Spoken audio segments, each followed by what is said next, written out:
Assalamualaikum warahmatullahi wabarakatuh. Selamat pagi anak-anak soleh dan solehah para pejuang ilmu kelas 6A, 6B, dan 6C. Bagaimana kabar anak-anak semua hari ini? Semoga selalu dalam keadaan yang sehat ya. Amin ya robbal alamin. Kembali lagi kita hari ini belajar tematik dan yang akan kita pelajari adalah muatan IPS. Anak-anak bisa lihat pembelajarannya ada pada subtema 1, pembelajaran 5, dan subtema 2, pembelajaran 1 dan pembelajaran 5. Nah, pada pembelajaran tersebut ya anak-anak nanti harus dapat memahami kondisi geografis negara ASEAN dan pemanfaatan wilayahnya, serta anak-anak bisa mengidentifikasi kondisi ekonomi di negara-negara ASEAN. Ya, baik anak-anak semuanya, silahkan disiapkan buku paket dan buku tulisnya. Sebelum kita mulai belajar, kita berdoa terlebih dahulu dengan mengucapkan basmalah. Bismillahirrahmanirrahim. Baik anak-anak semua, masih ingatkah 10 negara yang termasuk ke dalam anggota ASEAN? Ya, diingat ada Indonesia, situ ya, Malaysia, kemudian Thailand, Singapura, ya, Filipina, Kamboja, Myanmar, Vietnam, Laos, Brunei Darussalam. Nah, anak-anak semua, seperti yang tadi dijelaskan pada awal, anak-anak di sini akan mengenal kondisi geografis dan kondisi ekonomi negara-negara ASEAN. Ya, kondisi geografis itu berkaitan dengan wilayah setiap negara. Itu apakah terdiri dari dataran rendah, tinggi, pegunungan, atau perairan, ya. Kemudian kalau kondisi ekonomi itu berkaitan dengan mata pencahariannya, ya. Nah, anak-anak siap-siap ya, kita ke negara yang pertama. Negara yang pertama kita akan pelajari kondisi geografis dan ekonominya adalah negara kita sendiri, Indonesia ya. Kita sudah sering mempelajari tentang kondisi geografis negara Indonesia pada saat kelas 5 ya anak-anak semua, di mana negara kita itu merupakan negara kepulauan karena memiliki banyak pulau dan beriklim tropis. Kalau beriklim tropis itu berarti cuacanya kering ya, panas, hujan dan juga lembab. Kemudian memiliki tanah yang subur lahan pertaniannya. Jadi kita memiliki dataran rendah yang banyak dan juga dataran tinggi yang dijadikan perkebunan seperti sayuran, kopi, teh, cengkih dan lain-lain. Serta wilayah perairannya di Indonesia juga sangat luas ya. Pantainya untuk tempat pariwisata, hasil lautnya kemudian dimanfaatkan untuk mengambil ikan, rumput laut dan petani garam ya. Kondisi alam tersebut menyimpan banyak sumber daya alam yang bisa dimanfaatkan oleh manusia, termasuk dalam pertambangannya juga. Ya, di Indonesia banyak pertambangan yang bisa kita manfaatkan. Kemudian untuk kondisi ekonomi di Indonesia ini sebagian besar bermata pencaharian sebagai petani, sehingga disebut negara agraris ya. Karena sebagian besar mata pencahariannya itu petani.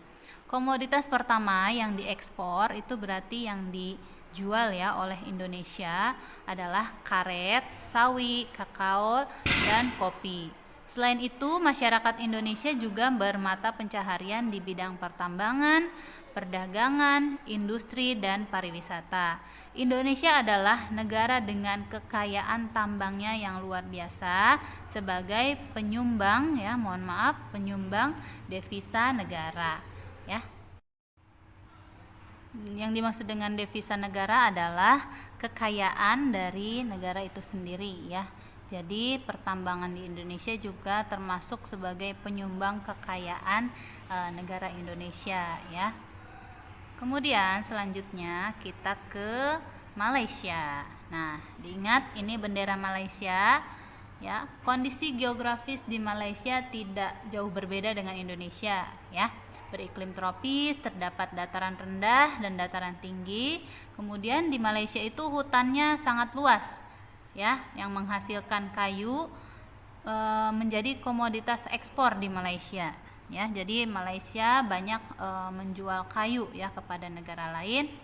dan lahan pertambangan kilang minyak dan tambang timah.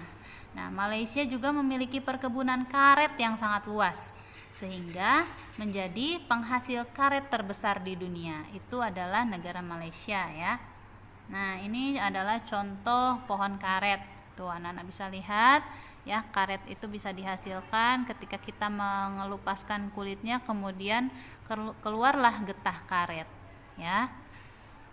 Kondisi ekonominya di negara Malaysia itu sebagian besar bermata pencaharian sebagai petani ya, sama.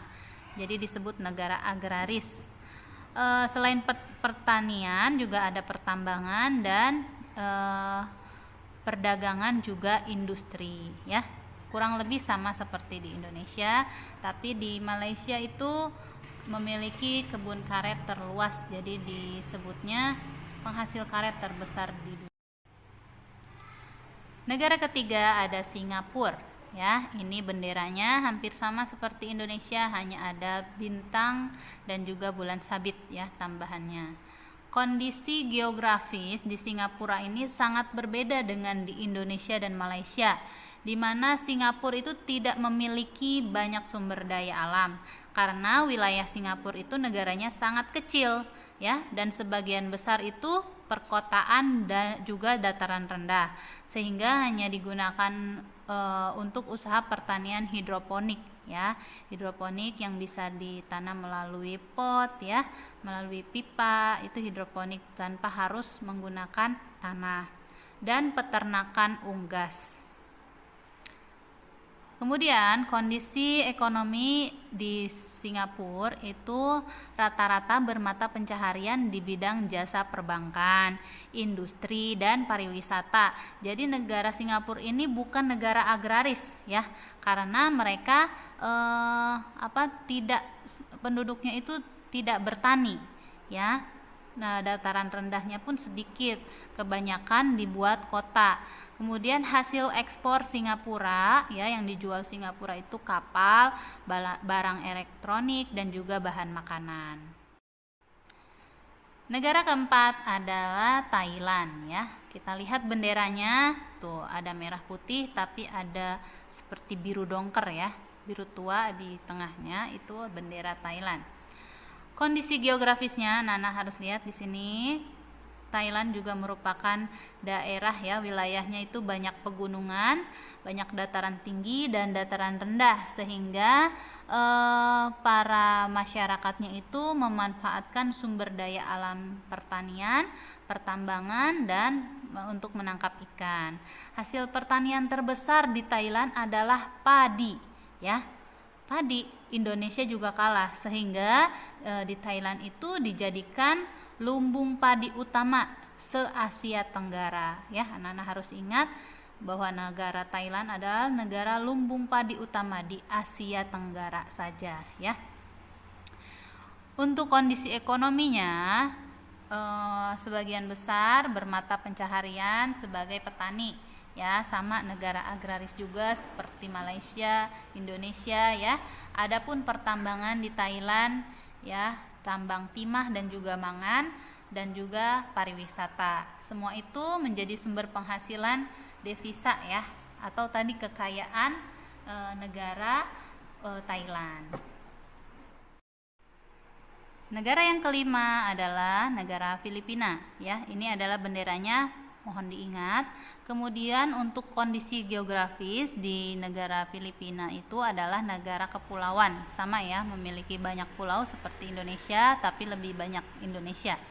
Memiliki banyak pegunungan, kemudian sehingga wilayahnya itu adapun dataran rendah ya, sehingga wilayahnya dijadikan lahan pertanian dan juga perkebunan seperti padi, ketela pohon, tebu, tembakau. Nah ya, bagi yang belum tahu tanaman tembakau itu yang ada gambarnya ya, itu adalah tembakau ya, dan lain-lain. Adapun dataran rendahnya di daerah Luzon, Filipina itu dimanfaatkan sebagai tambang emas ya.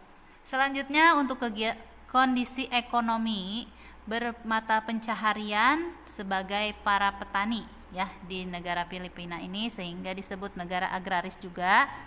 Karet, kelapa, dan kayu merupakan ekspor terbesar dari Filipina ya. Itu adalah hasil penjualan Filipina kepada negara-negara lain. Ya. Keenam, lihat ada bendera ini yaitu Brunei Darussalam ya. Kondisi alam atau kondisi geografis di negara Brunei itu dia memiliki iklimnya tropis ya, sama seperti di Indonesia juga. Jadi cuacanya itu panas, hujan, dan juga lembab. Merupakan dataran rendah yang berawa ya, banyak dataran rendah di Brunei dan berawa sehingga dijadikan untuk lahan pertanian padi, kelapa, lada, dan buah-buahan. Di Brunei juga memiliki curah hujan yang tinggi ya. Kalau di negara Brunei sering hujan. Sebagian besar daratannya menyimpan minyak bumi dan gas alam. Nah, ini contohnya di gambarnya itu adalah pertambangan minyak bumi ya yang ada di laut. Nah, kondisi ekonomi di Brunei, sebagian besar masyarakatnya bermata pencaharian pertambangan ya, lebih banyak di pertambangan daripada di pertaniannya. Hasil ekspor minyak bumi dan gas alam ini menjadikan negara Brunei itu adalah negara yang salah satunya termakmur di Asia Tenggara. Tuh, ya, karena tadi Brunei itu mengekspor minyak bumi dan gas alam. Selanjutnya ada negara bendera ini Vietnam ya, yang ada bintang di tengahnya. Bagaimana kondisi geografis di negara Vietnam? Wilayah Vietnam itu meliputi ada dataran pantai, bukit, gunung ya, yang berhutan lebat serta dataran rendah. Wilayah dataran rendahnya dimanfaatkan untuk industri pengolahan makanan, penggilingan padi, tekstil ya. Tekstil itu berarti berupa kain, baju, dan pertanian. Hutan di Vietnam ini menghasilkan kayu jati dan rotan sebagai bahan baku mebel. Nah, kondisi ekonomi di negara Vietnam ini ya, bermata pencaharian sebagian besar itu petani ya, jadi juga negara agraris. Selebihnya adapun yang bekerja di bidang pertambangan yang menghasilkan batu bara ya, utamanya di Vietnam. Kemudian ada timah, emas, dan juga ada industri.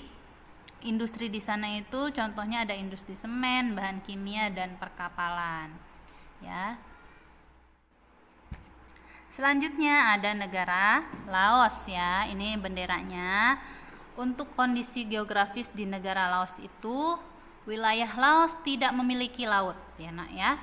70% wilayah Laos itu adalah pegunungan ya, gunung-gunung. Laos memanfaatkan dataran rendahnya untuk pertanian seperti padi, jagung, dan tembakau. Dan Laos ini juga negara ini menghasilkan ikan karpet dan ikan perch dari sungai. Jadi menangkap ikan juga bukan dari laut, hanya dari sungai ya. Untuk kondisi ekonominya, karena sebagian besar pegunungan dan dataran rendah, jadi mata pencahariannya kebanyakan petani ya, jadi disebut negara agraris ya. Nah, ini di mana ya? Ini adalah Myanmar ya. Benderanya seperti ini, diingat-ingat ya. Kemudian kita lihat kondisi geografis di Myanmar. Merupakan pegunungan, dataran rendah, dan plato. Plato itu dataran tinggi ya. Wilayahnya dimanfaatkan sumber daya alam pertanian seperti sayuran, teh, tembakau, dan pertambangannya menghasilkan timah di Myanmar. Untuk kondisi ekonomi ya, sama juga bermata pencaharian sebagai petani ya kebanyakan, jadi disebut negara agraris. Selanjutnya ya, ini negara terakhir yaitu negara Kamboja. Ini benderanya diingat, bendera negara Kamboja. Kemudian kondisi geografisnya dilihat, wilayah Kamboja itu terdiri dari perairan dan dataran rendah. Perairan Danau Tonle Sap ya dimanfaatkan sebagai penghasil ikan tawar utama ya. di kawasan Asia Tenggara ya. Jadi paling banyak itu ikan tawar itu di Danau Tonle Sap yang ada di Kamboja. Dataran rendahnya dimanfaatkan untuk pertanian seperti padi, umbi-umbian, jagung, dan buncis. Adapun hasil perkebunannya yaitu tembakau dan karet. Untuk kondisi ekonomi di Kamboja ini bermata pencaharian sebagai petani ya, sama dia negara agraris juga dan juga sebagai perikanan ya, banyak bekerja di bidang perikanan. Baik anak-anak semua, itu adalah kondisi geografis dan ekonomi negara-negara ASEAN. Selanjutnya ini ada tugas pengetahuan yang harus anak-anak kerjakan. Jawablah pertanyaan berikut ini, soal dan jawaban ditulis di buku tulis. Jumlahnya ada 7, silahkan dikerjakan. Ada 4 isian dan 3 uraian yang harus dijelaskan. Ya, baik anak-anak semuanya. Terima kasih anak-anak sudah menyimak pembelajaran tematik hari ini sampai selesai dan juga dengan baik dan benar. Tetap semangat belajarnya ya. Tugasnya segera dikerjakan, tidak boleh ditunda-tunda. Bu Guru akhiri, wassalamualaikum warahmatullahi wabarakatuh.